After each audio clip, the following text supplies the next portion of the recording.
ಲೇ ವಾಚಾಳಿ, ನೀನರ್ಥ ಜನಗಳು ಬುದ್ಧಿ ಕಟ್ಸ್ಬಿಡ್ತೀಯ ನೋಡು. ಅಲ್ಲ ಪಾಪ ಕಾಂಚನಮ್ಮನವ್ರೇನು ಸೊಸೆ ಬಂದ್ಮೇಲೂ ಹಳೆ ಕಾಲದವ್ರಂಗೆ ತಾವೇ ಮೆರಿಬೇಕು ಅನ್ನೋ ಜಯಮಾನದವ್ರು ಅಂದ್ಕೊಂಬಿಟ್ಟೆ ನೀನು. ಹೊಸ ನೀರು ಬಂದ ಮೇಲೆ ಹಳೆ ನೀರಿ ದಾರಿ ಮಾಡಿಕೊಡ್ಬೇಕು ಅನ್ನೋ ಸಿದ್ಧಾಂತದಲ್ಲಿ ನಂಬಿಕೆ ಇಟ್ಟವರು. ಸೊಸೆ ಬಂದೋಳೆ, ಓದಿದ್ಯಾ ಒಂದೇ, ಈ ಕಿತ ಅವಳನ್ನೇ ಮರೆಸ್ಬೇಕು ಅಂತ ತೀರ್ಮಾನ ಮಾಡಿಬಿಟ್ಟವ್ರೆ.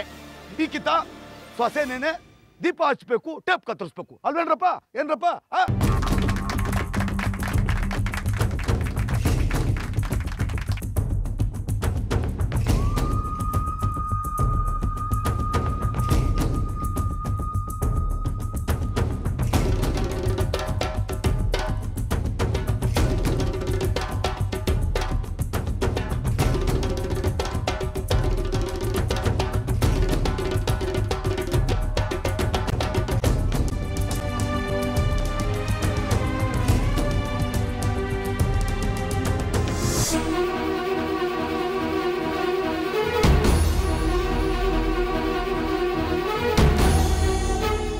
ಎಲ್ರಿಗೂ ನಮಸ್ಕಾರ.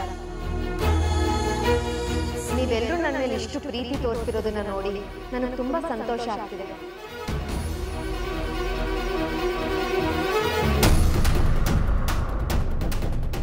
ಆದ್ರೆ ಈ ಗೌರವ ಅಧಿಕಾರ ಸೇರ್ಬೇಕಾಗಿರೋದು ನನಗಲ್ಲ, ನಮ್ಮ ಅತ್ತೆಯವರಿಗೆ.